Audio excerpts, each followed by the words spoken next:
রাতের শহরে ছোট ছেলে আরা তার সাইকেল নিয়ে ঘুরছিল। আলোয় ভরা শহর।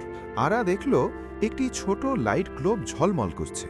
সে কৌতূহল হয়ে কাছে গেল। লাইটের পাশে ছিল এক খাম। খামের ভিতর মানচিত্রে অদ্ভুত শহরের দরজা। আরা মানচিত্র অনুসরণ করল। সে রহস্যময় গলির মধ্যে দিয়ে গেল। চারদিকে আলো। গলির শেষে একটি লাল দরজা। আরার হাত কাঁপতে লাগল, কিন্তু কৌতূহল বাড়ল।